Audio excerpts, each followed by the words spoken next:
morning, everyone. Thank you so much for coming out to mark this, the 201st anniversary of the Battle of New Orleans.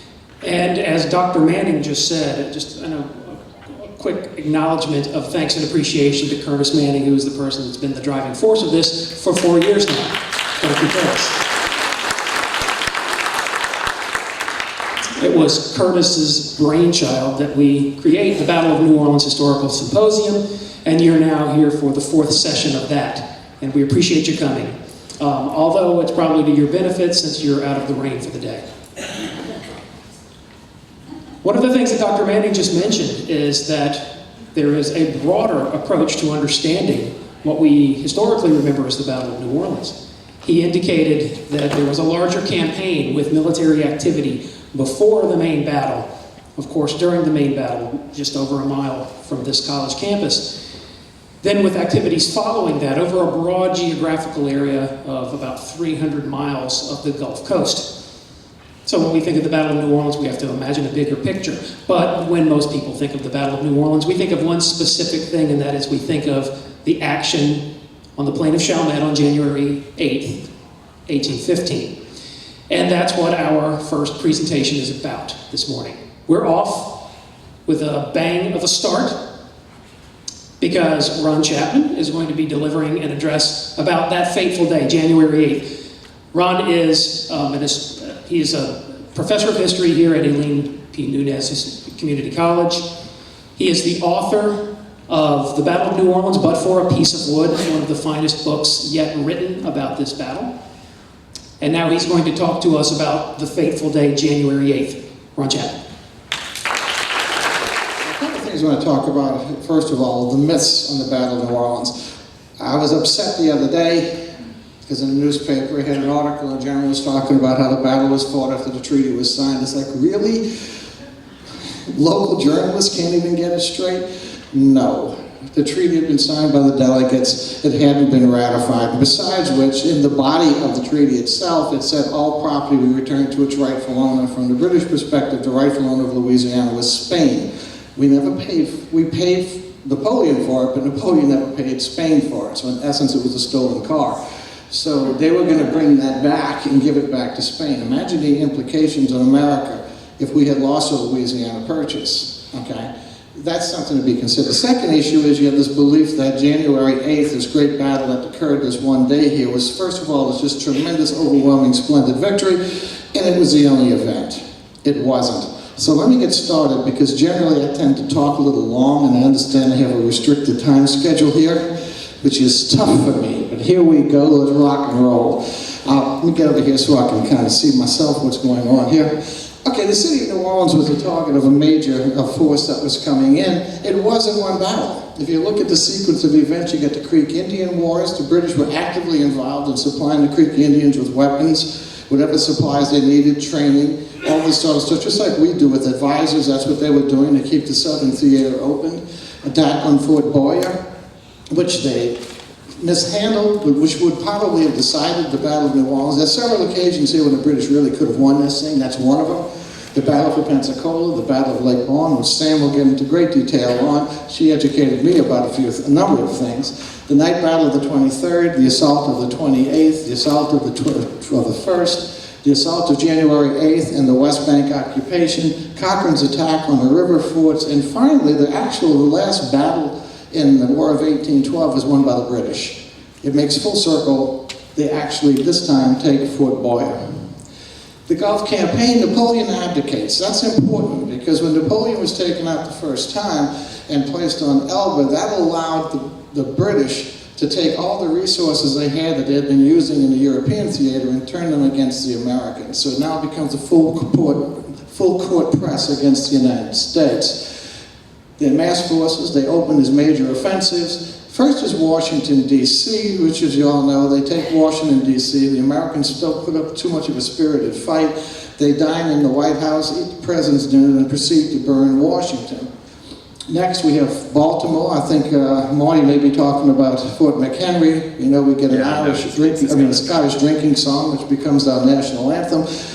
But what's important about that is It wasn't just a naval invasion, it was a land invasion as well, led by General Ross. He was shot by a sniper. He's the guy that's supposed to lead the attack in New Orleans. With him gone, they have to find another officer. They ask Wellington, he says, not on your life.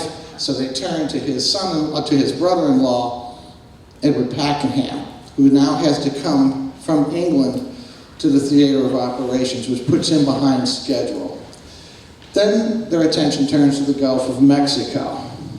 And this is the expedition here. And Spain, which was proclaiming itself neutral, was now under the thumb of England to a great extent because of England's activity in freeing Spain from the stranglehold of Napoleon. So the British are pressing that advantage by using the Spanish forts as their basis of operation. They're flying the British flag underneath the Spanish flag. Governor Manrique of Florida is concerned about this, because he recognizes what's taking place, and he's at a loss as to what to do because he does not want to get caught in a war with the United States. At the same time, he has to work with Great Britain. This is Napoleon's notice of abdication. When he abdicated, like John Hancock, he may be a little guy, but he's got a big signature. This here is a famous painting by David. Napoleon crossing the Alps on a fiery white stallion with the winds of fortune at his back pointing forward. This is the British cartoon of Napoleon going to Elba. Broken sword to Elba on the back of a jackass. Now this is the theater of operations. The thing to note here is that after the French and Indian War, Spain joined in with the French, so they lose Florida. So there weren't 13 American colonies, there were 14. The 14th colony was West Florida. You can see here under Governor John Johnstone. And what they attempted to do was take here at Manchac, make a major port, dig out the Amite Canal through Lake Maurepas, and their idea was to divert trade coming down the Mississippi along the coast here and out to sea, saving all this run and cutting off New Orleans. So there's a lot of tension between Spain and England. And as the American Revolution percolated more and more and more, what happened, loyalists who were under a lot of pressure started coming into this area and settling. The point to keep in mind here is when the British then in 1814 start working their way along the Gulf Coast and are considering moving across this chunk of land here, would they or would they not have had support? We don't know the answer to that, but there were British loyalists at one point that were living there. So this is the theater of operations, not just a little city here. This is Pensacola. This is where the British are conducting most of their operations and supplies. There, Apalachicola. Oops, got ahead of myself. Apalachicola. This is Mobile. Jackson had moved in, taken Mobile, and he also built a little fort here called Fort Boyer. Now, what's interesting here is Captain William Percy contacts Cochrane and says, listen, Fort Boyer is not very well constructed. It's barely considered a fort. It would be very easy to take out. I'm going to take 4 ships, come around the front here, hammer it from sea, put a land party on the ground here, and we'll take this fort out the way. Once that fort's done, we can then move everything into Mobile. Now, the problem the British are going to have in the Battle of New Orleans is they're only going to have a set number of barges, and they're going to have somewhere in the neighborhood, estimates vary, but let's just say on the high side, 14,000 soldiers, which means they can't bring them at one time. They got to move them and put as many boats as they have, and it's going to be an 80-mile trip. They're going to have to move from Ship Island all the way through here, okay? So the idea was, the initial plan was, if you move inland, take Mobile, you can take your entire army, move across to Manchac, shut off the Mississippi River. Jackson's getting supplies down the Mississippi River up to 2 days before the final battle, okay? So if they accomplish this early on, they've got New Orleans. They come downriver and take New Orleans from the north. That's the plan. It doesn't work because when they make the attack, this is a British map, they land their land forces here, which is some Marines in the Nichols, as well as some Indian allies. They bring their ships forward. They open up the attack on Fort Boyer, but the Hermes, which is Captain Percy's flagship, runs aground bow forward, which is not a good thing to do because you can't bring your guns to bear. He takes a hammering. After that, he tries to break the ship loose using his sail maneuvering. It flips stern to, takes it again. He has to destroy his own ship, retreat to the Seahorse, and there's this great dispatch I was able to read of Percy writing to Cochrane, trying to explain how this great cakewalk, which would be nothing, turned into an absolute disaster, and he lost his ship. You never want to tell the admiral as a captain that you lost your ship. So that ends. So this was a perfect opportunity for the British to really move against New Orleans, and it's over. Following that, Jackson's furious now with Pensacola and with the Spanish, so he moves against Pensacola. He sends some guys in there under a white flag. They're shot at. He becomes furious about this. He then sends some Spanish prisoners under the white flag, then decides, I'm just going to move in. So he moves in and he invades Pensacola. He's not concerned about creating international incident. Jackson never is concerned about political niceties in his life. So he moves into what is technically neutral territory and takes Pensacola. The importance of that is it drives the British out. They blow up the forts, but now they're deprived of some land supplies. They got massive amounts of troops on ships. Following that now, the British come up with their plan, which is to go inland, park here. This is the Chandelier Islands. Estimates of the number of ships vary, about 80 to 100 ships, usually about 80. Some of them are empty cargo ships because the city has been blockaded, and they estimate millions of dollars in supplies here. Cochrane intends to fill those ships with all those supplies as prize money and get a portion. Sam will probably understand the Admiralty law better what his share would be, but it would have been substantial. He was going to make himself wealthy. In fact, that's one of the reasons when it was brought up to Wellington, he said he wouldn't deal with Cochrane because all this is about his greed, okay? So you now have the British Navy in red coming along the outside of the islands, and A.P. Catesby-Jones, who has control of the 5 American gunboats, is on the inside, sends 2 ships forward to see what's going on. So they're playing this cat and mouse game as they're going, following each other. The British can't go here because it's too shallow. The Americans aren't going to go out here because there's too many of them. So they come back and they work their way up towards Lake Bourne. You now get the first battle of Lake Bourne. I won't go into detail here because Sam's going to cover it beautifully. You're not going to cover it? Not today? All right, well, what happens is everything is on timing. Marty probably understands that better than anybody as a military historian. And what happens is they only have 5 gunboats, but the British can't get their ships in there. So they got to use the small boats. Well, the problem with that is how are you going to do it? So they have to take a boat, mount a carronade on the front, and train a gun crew as to how to fire a carronade from the front of the boat, then put Marines on there and experience this whole operation. After that, they got to train 42 other gunboats to do the same thing. For my appreciation, it's about 2 weeks. Every moment it's pushed back is giving Jackson advantages, okay? So they come in, and they line up their 42 boats. It's a very short battle. The Americans lose, and the British now occupy Lake Bourne. Jackson, by this time, arrives on December 1st. He's shocked because there's no defenses to speak of at all. So he's sending what troops he has throughout the region because he don't know where they come from. I mean, if I had 3 hours to take from a regular lecture, I'd get into Jean Lafitte and all that kind of stuff, but I tend to get lost in all that. Don't have time. So anyway, what happens is he's got people all over the place because he don't know from whence the British might come, but he does know now they're in Lake Bourne. What happens, the British in Lake Bourne find a fishing camp here, and the fishermen cooperate with them. Now, I have a lot of suspicions about this. I won't get into the details right now, but this fishing camp, they say, according to the records, holds 600 fishermen. I don't think there's 600 fishermen in Delacroix Island today. So I'm inclined to believe that's like a smuggling warehouse. But anyway, these guys are here, and they cut a deal with the British, and they show the British the way in. What's important about this is Jackson had ordered all the waterways blocked. This one was left open in direct violation of his command to do so. Villeray, Gabriel Villeray, is sitting at the end of the Villeray canals of the plantation here is because the canals run alongside of the plantations for drainage, and they go into the Bayou Bienvenu, which back then was called Bayou Catalan, okay? So he's sitting here, so he knows it's open, and he even sends some guys down to keep an eye on things. Somebody assures him that they will keep an eye on. Who that somebody is unknown. The British, anyway, land. They capture Villeray's men. And then the Piddle comes up as a lieutenant. They dress him as a fisherman, works his way up, crosses the canal, gets into the river, tastes the river, looks upstream, sees the city of New Orleans, goes back and say, pay him, it's a good deal.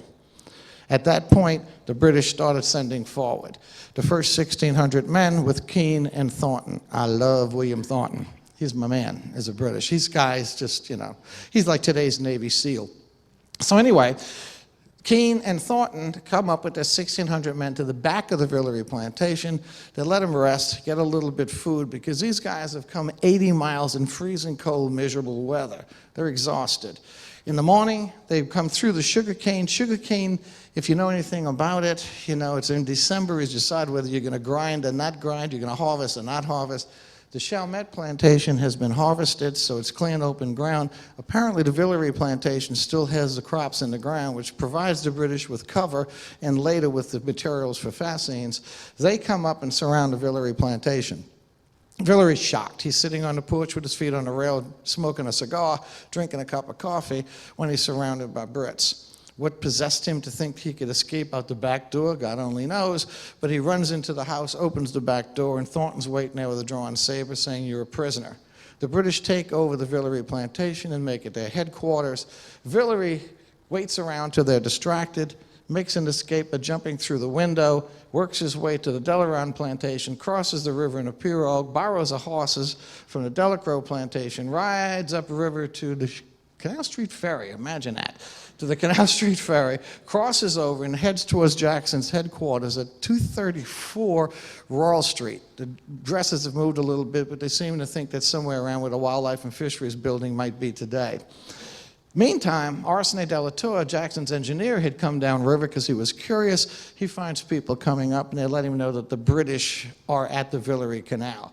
When he finds that out, then horsefeet footprints rushing into the city in violation of martial law. You can't ride your horse fast. Villeray jumps off, runs into the headquarters, and excited French tries to explain to Jackson what's taking place. Jackson doesn't speak French, so he's looking at this crazy Frenchman saying, "Somebody tell me what this man's trying to say." And when he finds out, he says, "How did they get there?" So when they came up Bayou Catalan, all the bayous are supposed to be closed. He proceeds to arrest Villeray for violating his rules.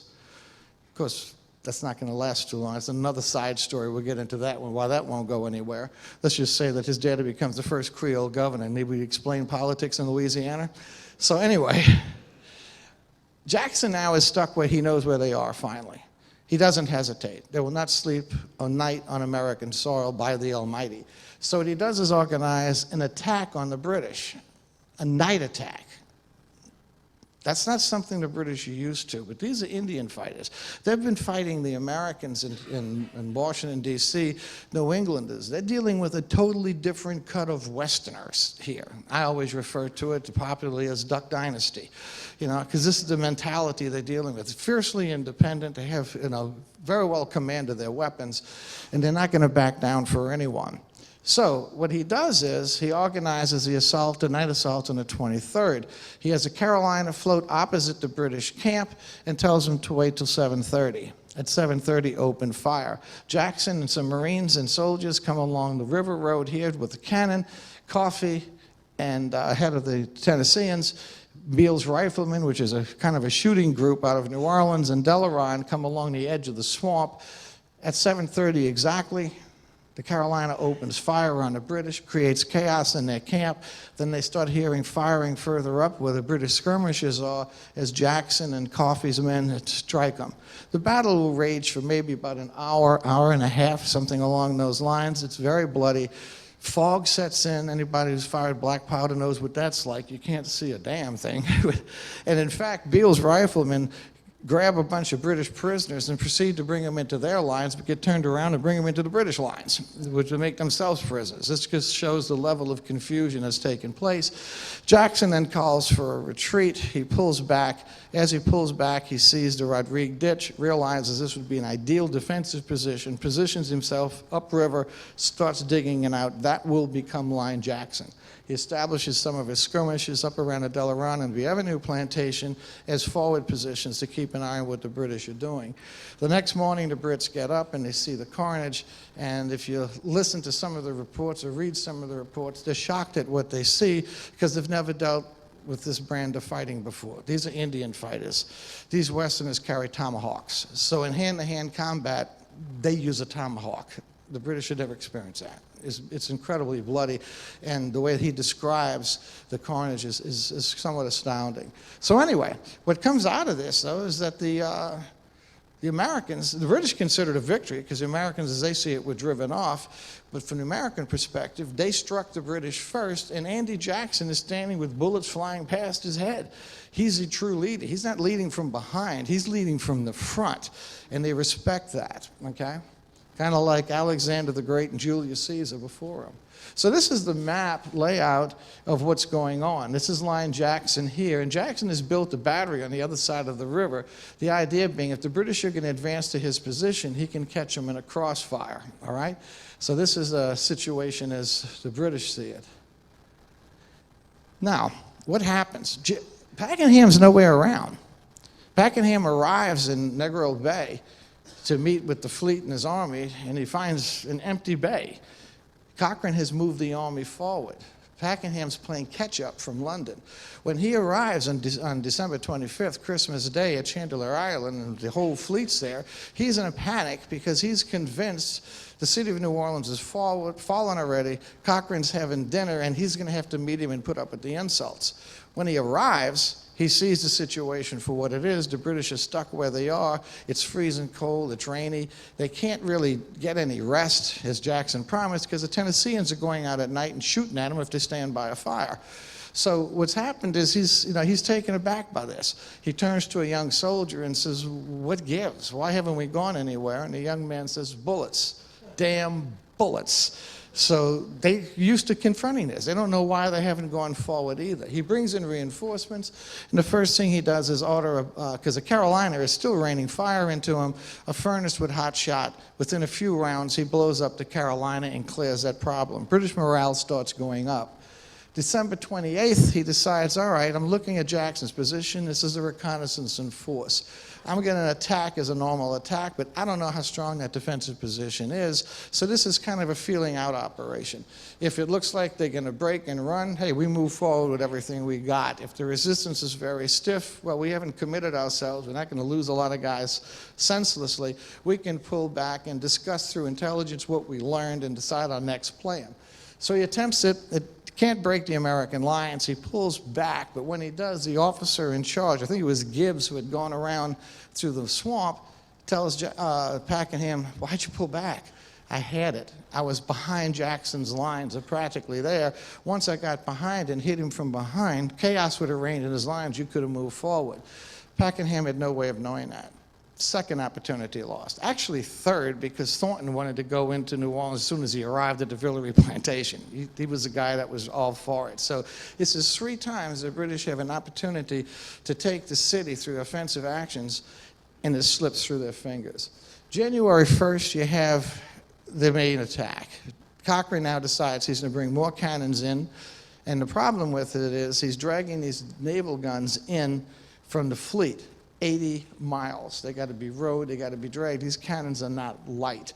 Set up in place. He has to actually himself go out there to encourage the men because their morale is down and the guns are heavy. He sets up all the positions for these guns. He's opening up a major artillery attack. I believe he has 28 guns to Jackson's 10. He's looking for protection for his men, so he goes, searches around, and finds casks of sugar, which he figures he can put around the guns to keep the snipers from killing his gunners. This is another missed opportunity because Americans from Louisiana, man, it's the first. We're partying. We're dancing and laughing and playing music. You know, it's the first of the year. The Brits are lined up in a fog. They're waiting for the fog to lift. When the fog does lift, they open fire with their barrages and absolutely create panic in Jackson's lines. The estimates are it takes 10 to 15 minutes for him to get his men focused and reorganized and begin the counterattack. They win again. The British, A, don't have enough ammunition. B, naval guns don't work on the ground. I don't want to get into the details. I don't have that much time, but they don't really work on the ground as much as land artillery does, so they're dislodging them. And furthermore, if anybody's familiar with making a sazerac, you've worked with simple syrup, imagine being covered with wet sugar while you're trying to man a gun. So these complications keep setting in. The Brits have to pull back. This is another lost opportunity because some of the junior officers mentioned, why didn't we just sneak up on them in the fog while they were partying? We could have caught them totally by surprise. They're right. But Pakenham, traditional, looked at the idea of an artillery exchange first, proceeding a land battle. Then we get January 8th, the major battle on the battlefield. Pakenham has to reconsider everything. So he looks the situation over and he comes up with an absolutely brilliant plan. His idea is, he turns to Thornton. He knows Thornton like everybody else knows Thornton. He says, William, come here. At about midnight, I want you to do is cross the river and head up and hit this damn battery. It's been driving me crazy because it's catching me in a crossfire. If you can silence that battery, great. Better yet, if you can capture that battery and turn those guns against this part of Jackson's lines. Renee, I want you to take your men along the Batcher. You can advance under protection because the guns here can't get you. You're behind the levee. This battery will be silenced because Thornton is going to hit this first. When he hits that battery, that's the signal for all of our action to happen. Okay? You take that forward redoubt, which is a forward gun position, and then turn those guns against Jackson. Keene, I want you to advance along this line here, and if you see that success is taking place, you're in a position to reinforce Renee and capture this corner. However, if the opportunity fails here and you see you can be of advantage to Gibbs, then be prepared to do so. Gibbs, I want you to take your men. This is the weak part of Jackson's line. I want you to advance to the weak part of Jackson's line and breach their line at this point. Now, we know there's a big ditch there and all this sort of stuff, but I'm prepared for that. We're going to take all that sugar cane back there, and we're going to make fascines, which are bundles of sugar cane, about 4 feet high, and ladders. So he turns to Mullins of the 44th. He says, Mullins, come here. Your job is to go to the forward redoubt. This is where some confusion sets in because there's 2 forward redoubts. But we're going to put all the ladders and fascines in the forward redoubt. Your job is to take those ladders and fascines, get ahead of Gibbs's men. And when the charge begins, you throw the fascines in the canal and you fill that canal up with all this sugar cane, bundles of sugar cane. You drop the ladders across the top and you get out the way. You've done your job. Gibbs can then break the line by going right over those ladders and fascines. That's how we get over that obstacle. Everything's predicated on this happening. When we hear the sound of the guns, it goes. Everything's set, let's do it. He then goes to sleep. Man needs a little rest. Estimates are he wakes up somewhere around 3 in the morning. Who does he run into? Thornton. What in God's name are you doing here? You're supposed to be across the river. Well, maybe you want to come check this out. Cochrane's got command of the boats. It's a Navy thing. So his attitude towards it, Pakenham wanted to drag the boats on logs and throw them into the river, from what I've read. Cochrane decides he's going to dig out the Villeray Canal up to the levee, load the boats in, build a dam across the back, break the levee, let the water float in, the boats will float up and then go across. That's the Navy way. What happens is he digs the canal out, loads the boats in, loads the men in, has the dam across the back, breaks the levee, the water runs in, the water comes up, the boats float, the dam breaks, the water runs out, the boats sink in the mud. This is what he's stuck with. So then he turns around, Pakenham turns around and says, how many boats can we get out across like now? So they can only get enough. So Thornton, instead of having 1,400 men, has 600. So here's where they line up here. This is the fateful decision. Thornton's in the water. Imagine a heavy, heavy fog. And you all know what the fog looks like in the river, right? So you got Thornton there, Cochrane there. I mean, not Cochrane. You got Thornton, Keene, and Pakenham. Keene looks at Pakenham and says, why don't we wait a day? Obviously, this is based on timing. Our timing is shot to hell. Let's just wait. Nothing can change materially in a day. And on a fateful note, Pakenham says, my plans will await no longer. At which point he signals to Thornton to go. Thornton pushes off, and you can imagine the fog intervening and just gray visages of the 2 men as they disappear, and they're invisible to one another. This is the subtitle to my book, But for a Piece of Wood, because no one had the foresight to take a little piece of driftwood, toss it in the river, and go, by Jove, there's a bit of current there. It didn't happen. So as a result, Thornton goes across and gets caught in the current. So the plan is this, to hit the gun emplacement. The reality is this. The current takes him downstream 1.5 miles below where he's supposed to land. In fact, he doesn't get there until the action starts up here. Now, meantime, Pakenham has lined all his men up, everything's ready to go, and he's waiting for the sound of the guns on this side of the river. And he's waiting for the sound of guns on the side of the river, wondering, surely Thornton will be there at any moment. The sun starts coming up, the fog starts lifting. Spot's battery on the American side looks across Spot's and he sees the British lined up. He lines up his cannon and opens fire. Game on. Pakenham fires 2 Congreve rockets in the air, and that's the battle on. Rene is not protected. He runs up, takes the forward redoubt, stands up, pulls his sword up and says, "The day is ours," at which point Beale's riflemen shoot him and he's gone. The officers with him are gone, and under the assault that they have, Rene's men are retreating. Keane now realizes this line is not going to be broken, so he has to go towards Gibbs. Gibbs makes the advance forward. There's no Mullins, there's no ladders, there's no fascines. Why? Mullins is a young officer. Pakenham was warned that the 44th had never been used as a storming party. And Pakenham said he's a young soldier, but he's a British soldier and he'll do what he has to do. Wrong. Mullins likely was given the job because Daddy bought him a position in the Navy, in the Army. His wife is in the fleet. He promised her a romantic dinner in New Orleans. And when he gets these orders, he realizes it's a suicide mission. He's going to run against the American lines holding sugarcane above his head. We're not going to survive this. So he goes forward passes up the redoubt with all the ladders and fascines, goes to the other redoubt in the dark, can't find anything, and doesn't look for where there might be. So when Gibbs commences his charge, the 44th isn't there. Gibbs screams out, "So help me God, I will hang Mullins from the tallest cypress tree in this swamp should I survive this." So he has to retreat to the break in the woods. Pakenham, which is an interesting story, when he left London, a friend said, "Edward, please be careful." And he said, "Well, you know, I will. But should the occasion arise where I have to ride forward into the action to help my troops and rally them, I will do so at risk of my life." And that's exactly how he dies.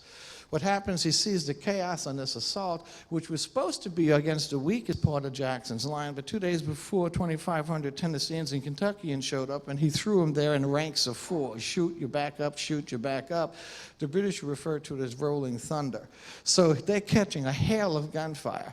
Pakenham goes forward, cannot find Mullins, okay, but finds elements of the 44th, tries to get together with ladders and fascines he can, organizes a second assault, and while he's in the midst of this, he's killed.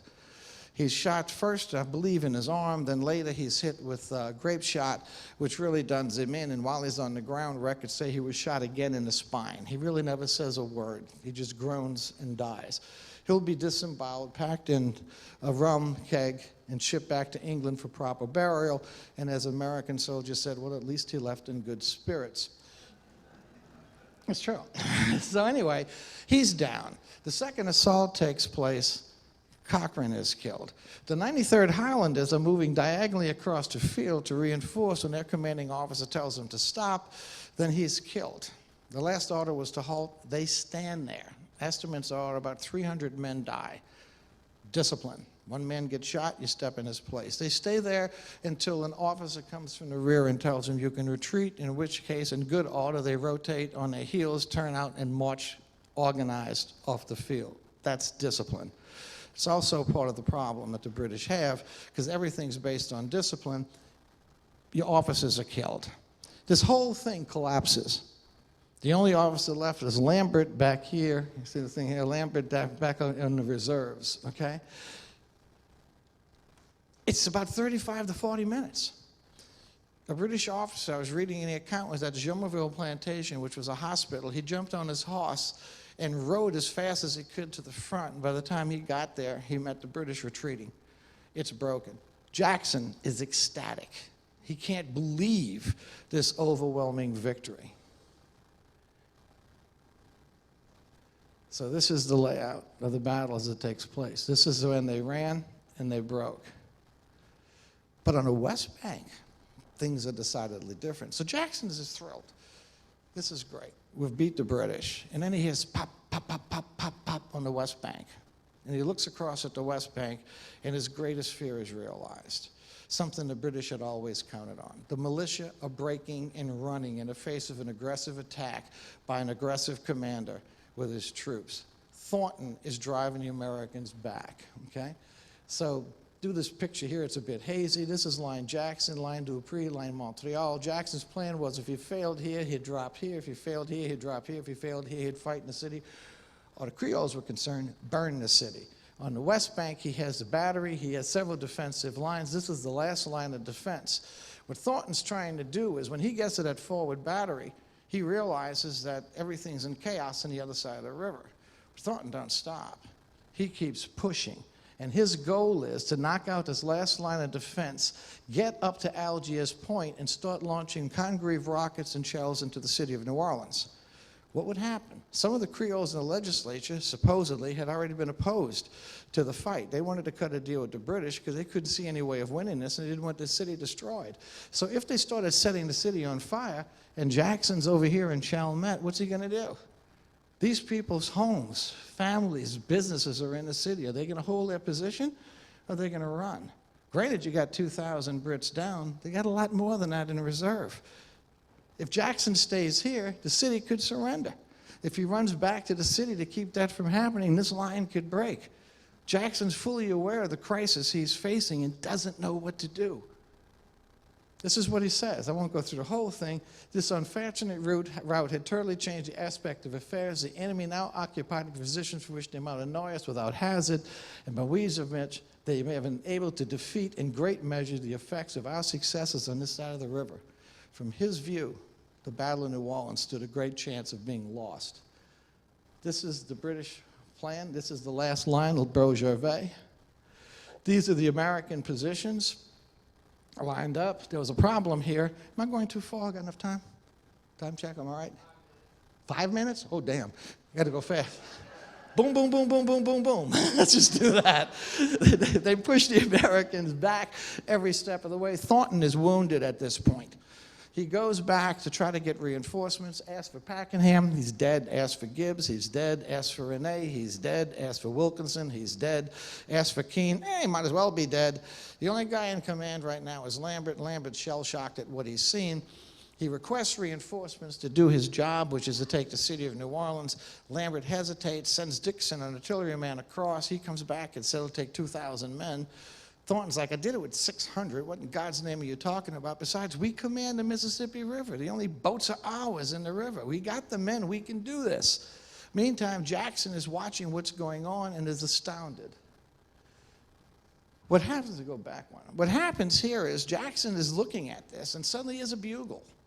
He looks down the river, and there's 3 British soldiers on the levee. One with a flag, one with a bugle, another with a note. He sends a man down, the guy meets, comes back, and hands Jackson a note. I want to talk ceasefire. Lambert. Jackson reads it, hands it back. I don't know any damn Lamberts. Sends it back. Comes back again with the note. General Lambert, commander of the British forces. Oh, damn, we killed all the officers. I'll meet with you. So he meets with him. He says, what do you want? He says, I want a ceasefire on this side of the river. 300 yards forward of your position is a ditch there. Why don't we make that the line of demarcation? We can't afford to let our men cross. Why don't you take the bodies of the men that are wounded to this line? We can take them. If they're seriously wounded, you don't mind taking them back. Jackson says, you want a ceasefire to arrange if you're wounded in exchange? He says, yeah. He says, I can do that. But Jackson's a gambler. He looks at Lambert and he says, it's all on the West Bank. And Lambert looks at him and says, I'll withdraw. Jackson says, see that you do. And if you read the accounts, Jackson is totally dumbfounded. He can't believe this man doesn't realize he's won the Battle of New Orleans. He occupies the city. He's got Jackson in the worst possible condition. He withdraws. The British soldiers themselves are shocked and dismayed that this is happening. Jackson immediately then, since he's got a ceasefire here, reinforces this line. As the British withdraw, he follows up and he builds a battery across from the Villeray plantation, starts hammering the British in their camp. He's relentless. This will go on to January 18th. On January 18th, all's quiet. Jackson is not quite sure what's going on. Humbert, who's a French officer from the Napoleonic Army, takes his telescope, looks down the line of the British sentries, and turns to Jackson and says, they're gone. Jackson says, what do you mean? He says, look above their heads. When he looks above their heads, he sees crows flying. He says, you don't see crows over living men. Check it out. Jackson sent some men back. They come back, said, those are British uniforms stuffed with sugar cane and marsh grass. The Brits are gone. And they withdrew. They work their way out through the marshes. They go to Dolphin Island, where they do some R&R. They actually put on a play. They get sailcloth and they have set up. They found some women's dresses, so some of the guys dressed as women. I forget the name of the play. It's R&R. While the fleet's out there off Mobile Bay, Jackson sends his attorney, Livingston, to go talk to Cochrane about exchanges of prisoners and removal and return of slaves. They talk about prisoners. That's not a problem. Slaves, Cochrane says, we don't believe in slavery. If they choose to go back with you, that's their choice, but I'm not going to require them. They can have land in the Indies. He says, oh, by the way, while you're here, you might want to see something. And he opens up the curtains to his wardroom just as the American flag comes down from Fort Boyer and the British flag goes up. It's back to game one. But nothing else happens, because the next morning a barge arrives at the HMS Tunnet, which is Cochrane's ship. An officer gets out, hands him a message. He opens it, reads it, and what it tells him is that the Treaty of Peace has been signed. The war is officially over. They all gather in a wardroom, drink wine together, regret the war, and establish peace. And from that point on, unless you count 9/11, no foreign forces have ever operated on American soil, and the British have been American allies ever since. That's the Battle of New Orleans. Thank you. In brief.